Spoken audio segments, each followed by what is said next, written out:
TNT Open Mind Insights brings you powerful, authentic conversations, illuminating the path to better mental health care for all. Carm, thanks for taking time to talk with me. You have I think, a unique position at CalOptima. I was wondering if you could talk a little bit about your background in mental health and your unique, innovative position at CalOptima. Sure, and thank you so much for having me Yeah. today. I'm a social worker and a licensed clinician. Yeah. So for over 25 years now, been a Wow. long time. Yeah. Yeah. So started out my career in direct service, Hmm. working. Probably I've worked every setting you can imagine, but Yeah. started out in community Hmm. behavioral health, working in trauma, a Hmm. community clinic. I've also worked in facility and hospital-based care, Wow. so emergency room, inpatient, partial Wow. hospitalization. Everywhere. Yeah, for facility. And then also spent some time working outpatient direct service in a clinic setting Hmm. before moving to California and Hmm. then starting my journey within more managed care type of environments or insurance. Hmm. And so at CalOptima Health, yeah, I'm really proud to be in the position of executive director of behavioral health integration. I think that's really Hmm. groundbreaking. When I look around in the other health plans, I don't see a lot of the Hmm. executive Yeah. positions for behavioral health, and being filled by licensed clinicians. I think Hmm. that's some of the difference. Yeah. And I think that it's so important and key to having clinicians in those types of roles. Yeah. I like the fact that your title includes the word integration. Right? Your executive title is not just behavioral health. Not that there's anything wrong with just behavioral health, but it shows the importance of taking behavioral health and bringing it to the rest of medicine and health, right? And not just keeping it isolated. I imagine that's in line with a lot of work that you're doing, right? Everything. Yeah. I mean, Yeah, we joke around, but it's not a joke, but our kind of goal one day is to say we won't need the word integration anymore yeah, I love it. in our title Yeah, because it will just be there, yeah. right? So, yeah, I think that's a big part and a main part of what we're doing on a daily basis, both like internally too, within our organization. Yeah. Just making sure and infusing behavioral health through all of our strategy, our operations. Again, fortunate to have our leaders at CalOptima Health Hmm. that truly believe that whole health, which includes behavioral and Hmm. social and medical. Yeah, So, you know, that's a difference too, because we don't really have to fight for that. yeah, Been other places where you really have to argue yeah, for behavioral health, and keep arguing to have a seat at the table. yeah. It's different here, but everything that we're doing on a regular basis, at least in my role, is for that integration internally, but also externally too, with our, community stakeholders, our providers, our Yeah. partners. I like the term whole health too. It's all encompassing, right? And it again, I think one of the biggest mistakes that I've seen over the years is separating behavioral health from the rest of health or the rest of medicine. Bringing the two, that's why I was so glad when the state of California said, we don't need a Department of Mental Health anymore. Some people didn't like that. I kind of liked it because it wasn't separated anymore. I thought it was a good move. But I'd like to, I'm going to ask you a question. Are you ready? Yeah, So, how long have you been at in this role with CalOptima? just hit my 3-year anniversary. So 3 years. In those 3 years, what would you say is your most proud and innovative accomplishment that you've had in this role? What excites you the most there? Wow, it's hard. I think it's going to be hard for me to pinpoint one thing. Good So thing. many things, Yeah, right? yeah. So I just think I'm most proud of the work that we're doing Yeah. in partnership Hmm. with our providers, with our community, Yeah. with the state. So to just share some recent examples, Yeah. I mean, we just kind of finished up a whole 3-year student behavioral incentive Hmm. program where working closely with all 29 Orange County school districts, so the Department of Education and then key stakeholders Yeah. and partners, really just to improve access and capacity for youth and student behavioral health. Oh, so wow, all of the districts in Orange County, All of them. Yeah. one health plan, working Yes. with all of the districts in Orange County. Yes. Wow. Yeah, it was a huge undertaking, but again, I think that it was just kind of showcasing the power of partnership, Yeah. of everybody coming together and saying, we're going to be on this journey together. It was a 3-year journey, but the best part of it is we're not stopping. The operations of kind of SB HIP stopped in December of 2024, but that was the whole state's intent, was to bring the different entities together, Yeah. to learn each other's worlds, our language, to come together to try to just really, you know, look towards the future Yeah. and try to support the schools and the students for the work that's already getting done. I Uh-huh. think, putting the different capacity and systems in place and Uh-huh. mechanisms for sustainability Yeah. for the different school, mental health that is going on. Hmm. And so now we just see this as we're just going to continue the journey together. Power and partnership. That to me, it just holds true. But it's rare, I think, that you're going to see a health plan talk about power and really live it and believe in it. The power of partnerships. One of the things that I've noticed in the periphery is the fact that CalOptima has taken steps or has cared to take steps to be innovative in education as it relates to building workforce. I mean, one of the things, I'm from UCI, so one of the things I've seen is funding for our School of Nursing, which I think is amazing. But that's just one example. So, can you talk to me about how you got this crazy idea of partnering with the community to create innovative educational solutions that build access to care? Not a lot of health plans do that. How did that happen? Yeah. It was very intentional from, Hmm. our CEO down through permeating through our entire organization of Yeah. getting back to what we need to be. Mhm. We are a county organized health plan. Again, that doesn't mean the county, we're not run by the county, but Mhm. we are, we're the largest COES plan in California. Yeah. And we are, we have over 900,000 members that we serve, on a daily basis in our, Yeah. Medical product line, in our One Care, which is our Medicare product line. Yeah. And some people don't even know that we have a PACE program, right? Wow. Also. Wow. And so we just feel that everything that we do needs to come back to that, Mhm. that the member is at the core of every single thing that Mhm. we do on a daily basis. Yeah. So I mean, this isn't just a brilliant idea, but you know we know that we're going to get further. I mean, better together is, one of the mottos. Yeah. It's, but we really hold true to that. So um we want to make sure everything that we do, meeting with providers, hearing that, hearing from our members. Mhm. So you can't get that done without that partnership. And one other thing, it's a big responsibility, but we know as a managed care plan, right? The Yeah. power that we have, but that comes with responsibility and accountability to Yeah. the members that we serve, Yeah. to our stakeholders, to our board, to everyone, and we don't take that lightly. So for us, we've done a lot in the last 3 years of really just showing up in our community, willing to have the tough conversations, willing to sit at the table and hear how we're doing well at things, how there's areas that we might want to improve, Mhm. and the willingness to listen to that, but then not just listen, Mm. to actually take action on it. Yeah. But some of the action that's been taken has been the support in building innovative, creative, effective educational infrastructure in Orange County. Again, tell me if I'm wrong, because I could be on this one, but health plans don't do that, Yeah. right? Yeah, they They, haven't. Then and hopefully we can be an inspiration or model for others. But I mean, we're supporting, our board approved a $50 million, workforce yeah. grant. And, we've seen, we're already starting to see some of, the different organizations, how, they're benefiting and going to use this. We're out there visiting. I had the chance of, visiting some of these organizations in the last couple of months just to see how they're doing that. Yeah. We also see here, at UCI, we have Train the Trainer. I mean, Well, yeah. Yeah. that That is sounds something. familiar. Yeah.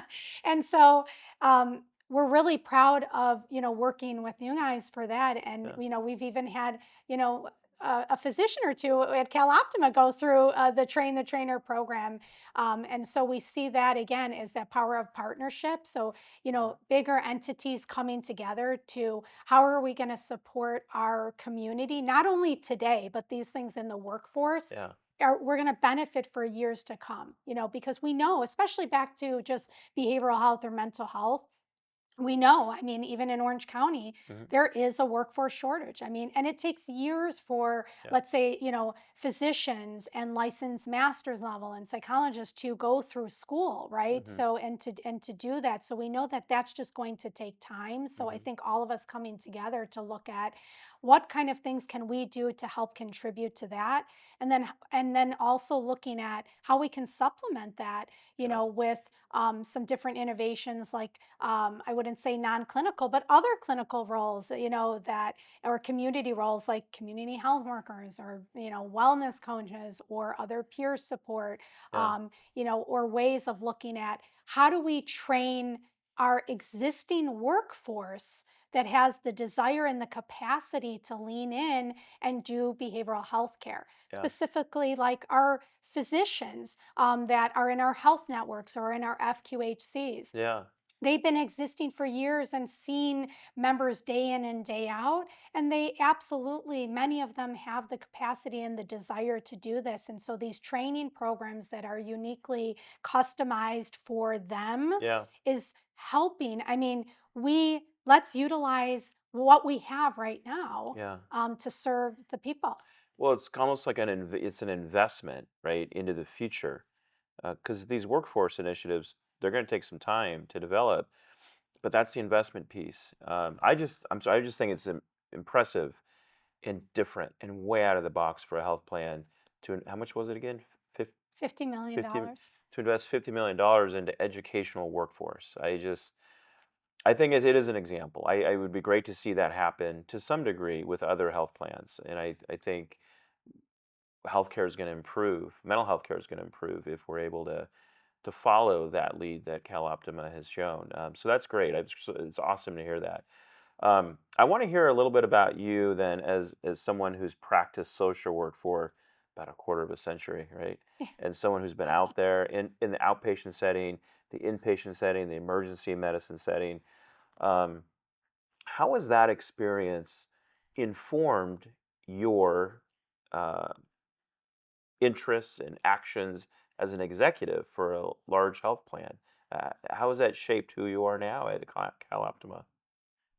Yeah, it's definitely shaped who I am, and I think that it's what a blessing. It's just giving me the reality lens. I mean, Yeah. I think that sometimes, in strategy or in theory, we learn about things, but I Mhm. think it's very important again to be close to what is happening in direct care or kind of, the beat on the street, right? I mean, what is really happening. So I Yeah. think all those different roles help give me just a vast experience clinically across many settings, across many different member experience. And that has really helped me Yeah. now when I have to put on an executive hat or a different lens.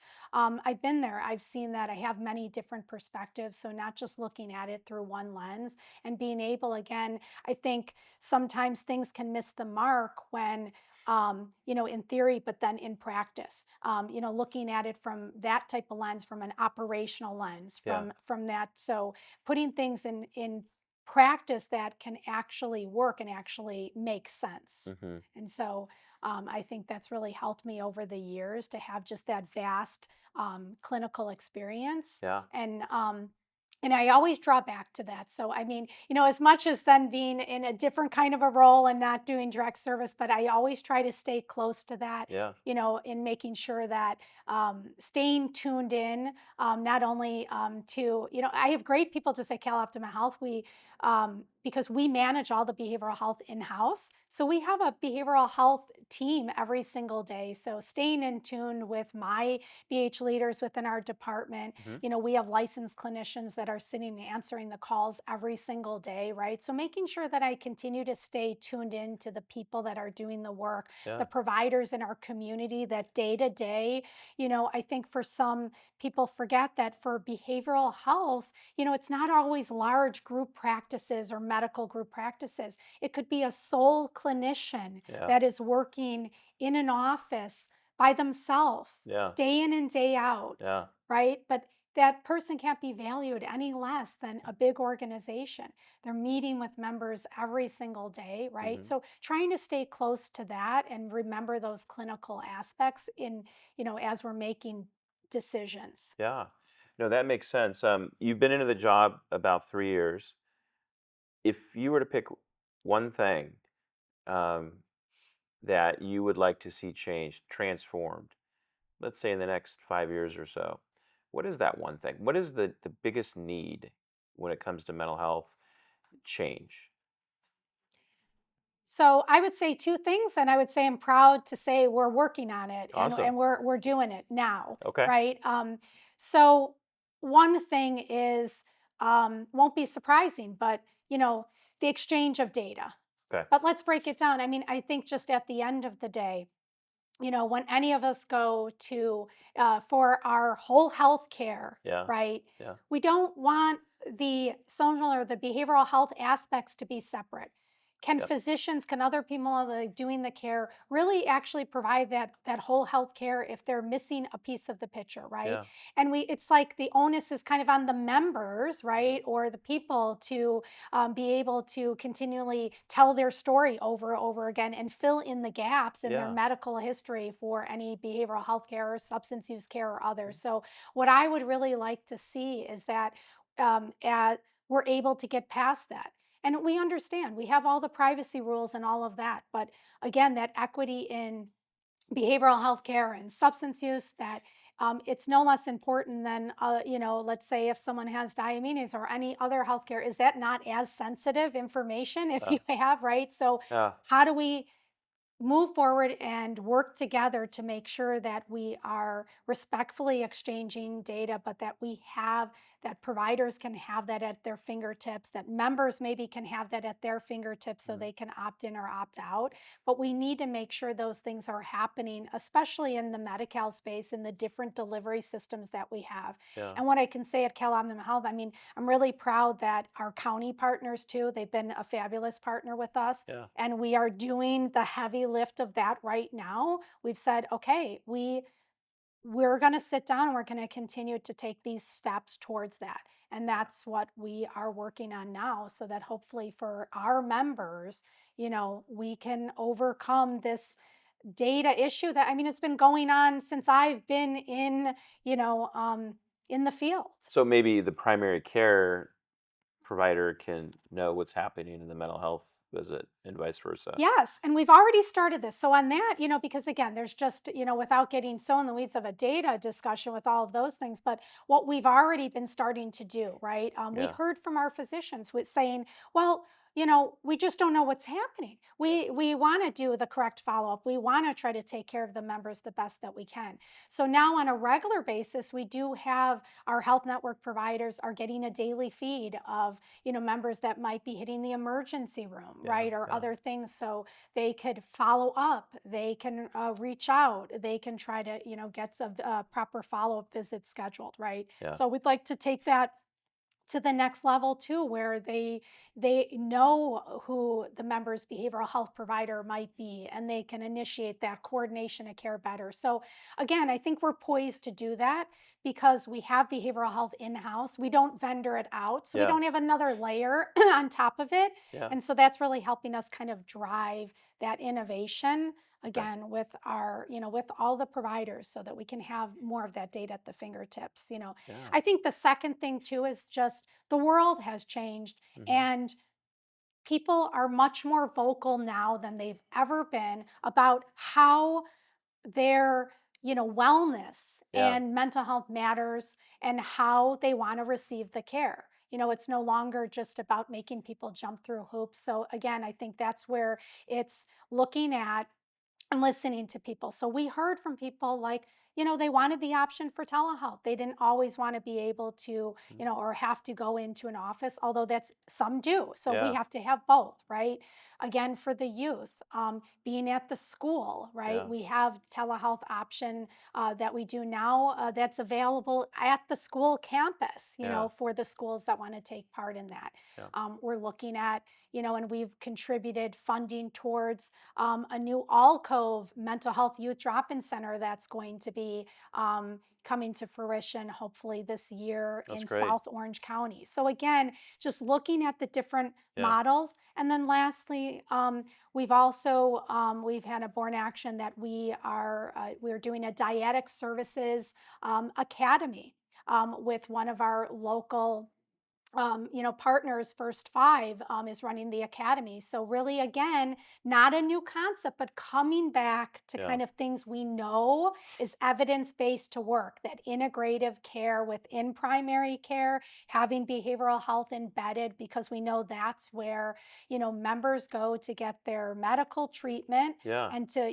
supporting that. So that grant opportunity or funding opportunity is supplying the behavioral health person, and then the academy, so that the FQHC or the primary care can learn and become certified in the Healthy Steps model, which is a evidence-based model to incorporate, behavioral health care and that model for, very early aged kids, right? yeah, The earlier we can get people screened into the right treatment, but that's kind of what others call, right? It's not just in the room, right? It's also in the room and down the hall, right? So the dyad is the medical, not just the medical professional and the yeah, BH, let's say clinician, it's the member and then that family member, right?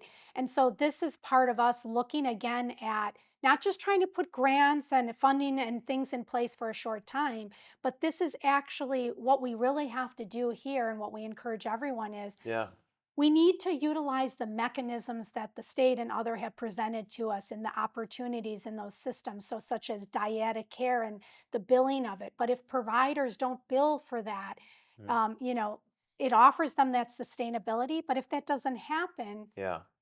those that might go away, right? So we have to come together and utilize those mechanisms that we have. So the dyadic care is when you have a behavioral health specialist embedded in the primary care setting. Yes. So help me understand this. Does the behavioral health specialist see patients in real time, get warm handoffs, Yeah.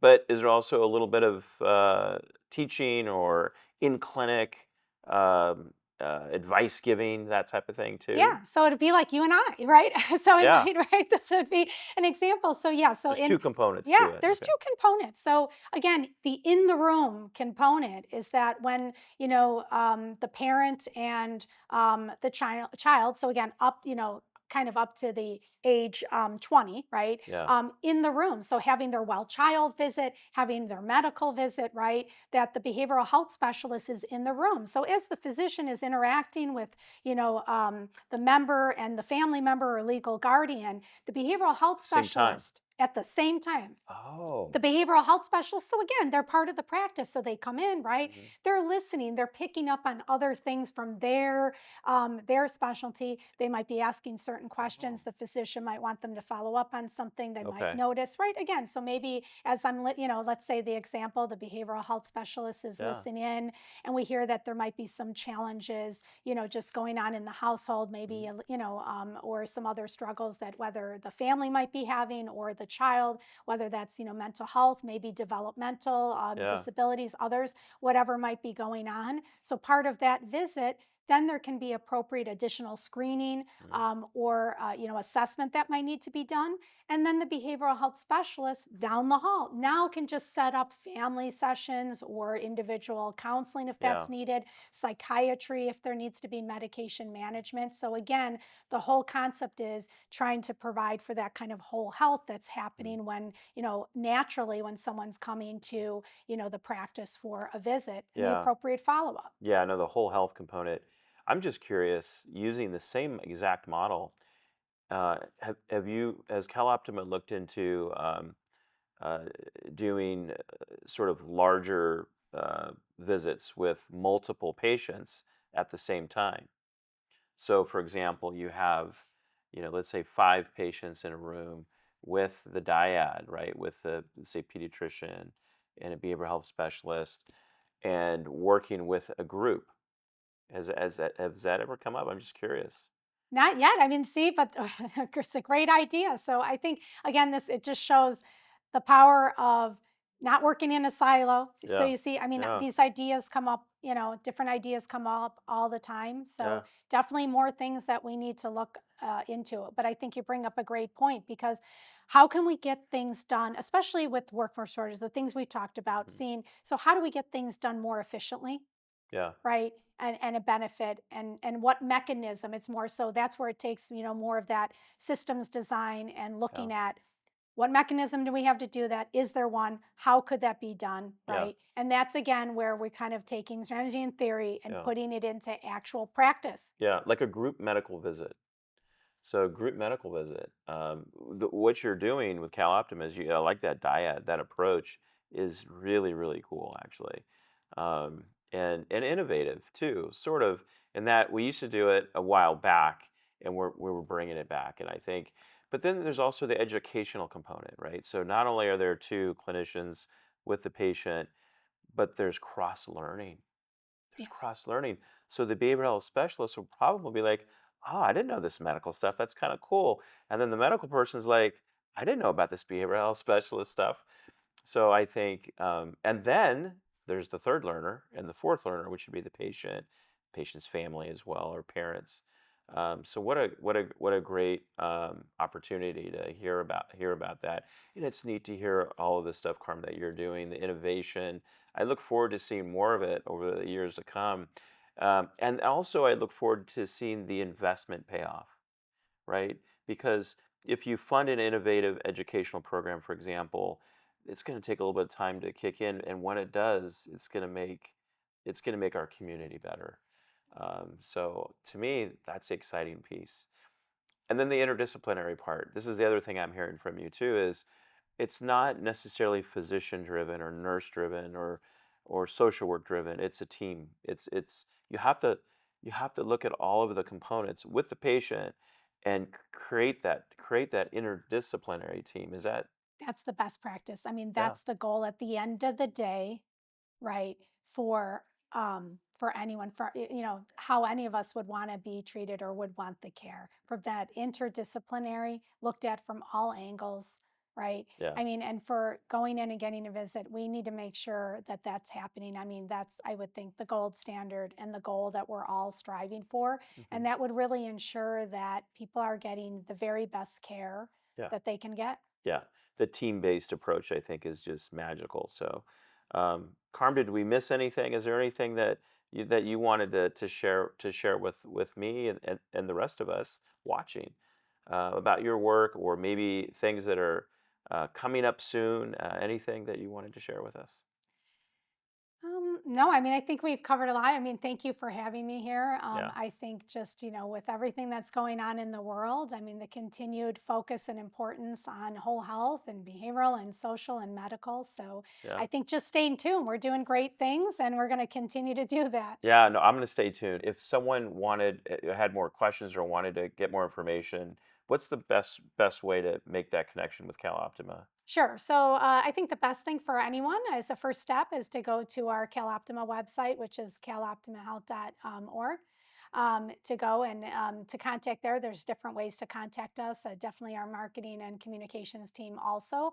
But there's different pages for members or providers, and you can really just see a snapshot of a lot of the great things that we're doing and the things that we offer. Awesome. Carmen, it's been awesome to hear all the stuff that you're doing in your role and also that CalOptima is doing. Thanks for taking the time to hang out with me and talk about all these interesting ideas that you guys are coming up with. It's great to see you. Thank you so much for having Thanks, me. Carmen. Thank you.